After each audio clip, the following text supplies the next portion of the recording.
Good morning, good morning, do do do do do do. Good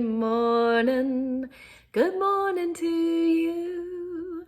Good morning. Welcome to a daily dose of joy.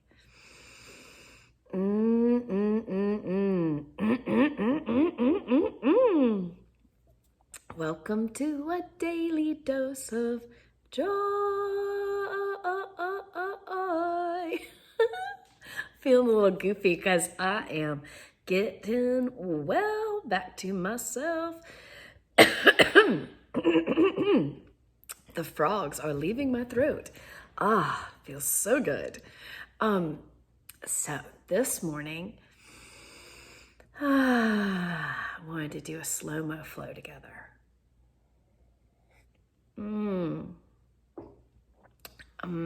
Oh, and on that note, yesterday I did a slow-mo flow for you guys, but something went a glitch, which considering that I'm getting over this little bugaboo that's going around, just gonna let that go. But this one, I have figured that out and I'll be able to upload it. I'm gonna start with a piece of poetry because one of the great themes on this rewiring journey is what is encapsulated in the practice of the Slo-Mo flow.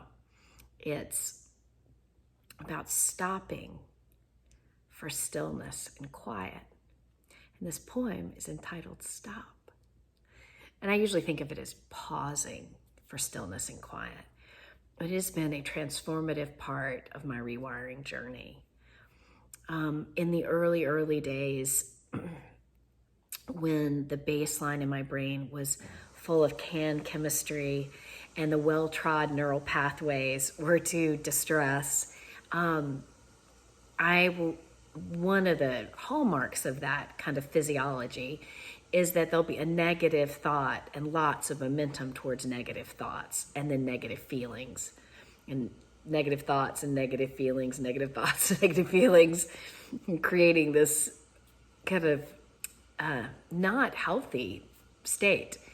And because of how quickly that momentum was going, one of the terms for that could be invasive thoughts, invasive negative thoughts that, I would intend to appreciate something or look for joy, but it felt like any moment of stillness and quiet came with a litany of worries or anxieties or focus on physical pain and distress. And so it was an incremental, slow practice to learn to be really consistently, whenever I wanted to have the freedom to be still and quiet. And I just think it's a really important part of the rewiring journey is getting comfortable with stillness and quiet. And I gave that example of where I started because that's one of the reasons I call these tools micro-dosing tools. It's the drop, drop, drop over time for some of the things when they feel impossible to do. Because now it is very easy for me to pause for stillness and quiet. But it wasn't always so. I think sometimes hearing that and knowing that wherever you are, how busy the monkey mind might be, how invasive the negative thoughts of worry, anxiety, pressure, rushing, gotta go, gotta do. I have been there, and that it can shift and change. Your brain can't help but change if you practice. And the lovely thing about doing it here with me is one of the reasons that I do a daily dose of joy is that what I would have given when it was so hard for me to be still and quiet, to have that positive point of focus and let my mirror neurons do the heavy lifting and be able to just focus on someone else holding that space. So that's what we're going to do. And my reading the poems is also a way to kind of dial down our speed, slow us on down. And So we're going to read this poem called Stop. It was written by Susan Davidson. And I think she did it after like a Zen meditation or something. Okay. I used to say, stop the world, I want to get off. Now I've realized I'm the one who needs to stop.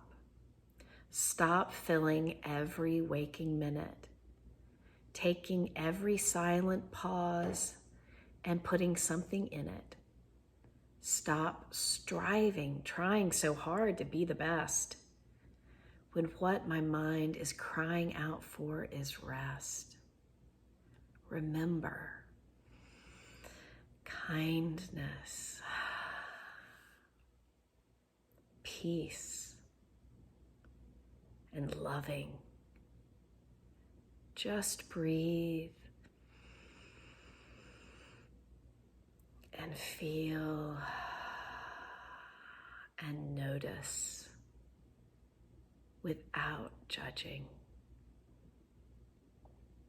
Because, as Shakespeare said those many years ago, there is nothing either good or bad, but thinking makes it so. I just love it. I just love it. I'll put a link to this poem so you can get to it if you want to check it out. Or Susan Davidson, Google her up. And, oh, excuse me. I think I'm going to read it again, because often poetry is a rinse and a repeat type thing.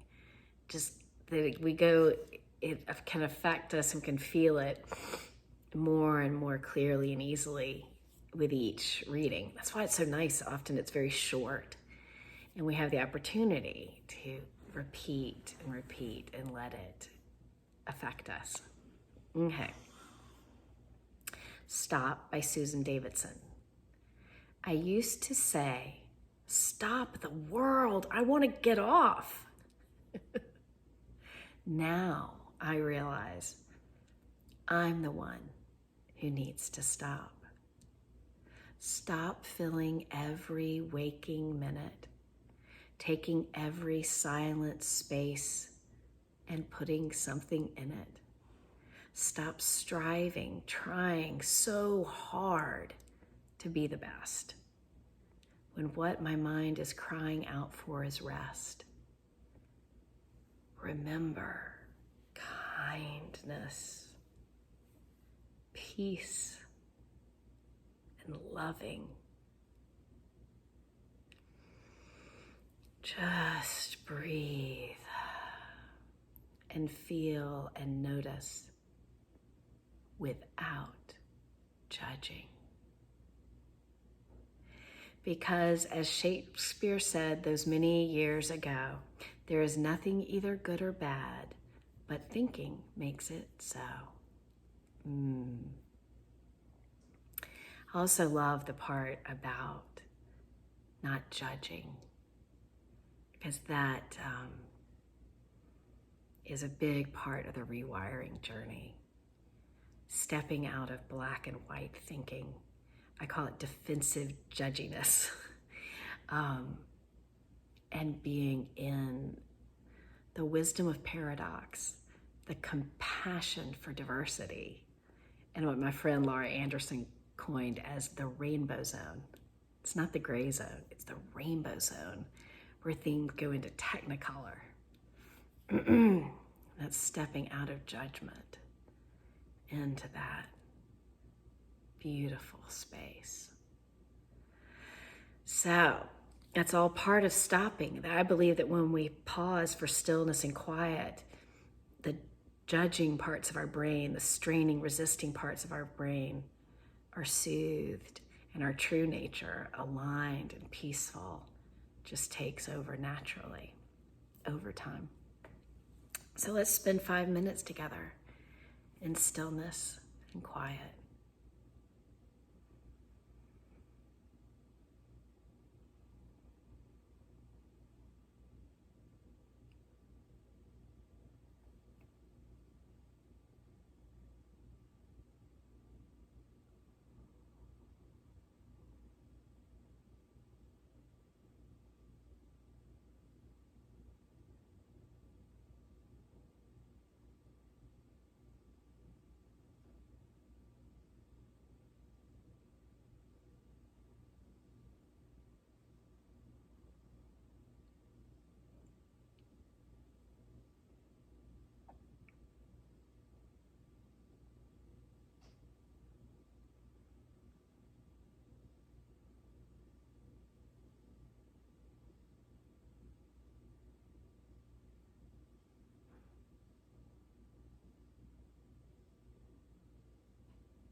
just flew by.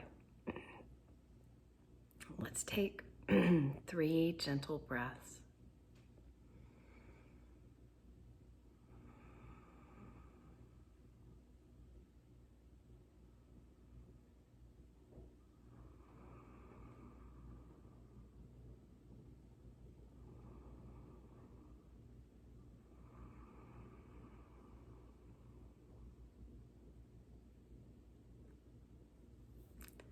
May today surprise and delight us. Thank you for this wonderful time, this positive point of focus. I look forward to seeing y'all tomorrow. Bye.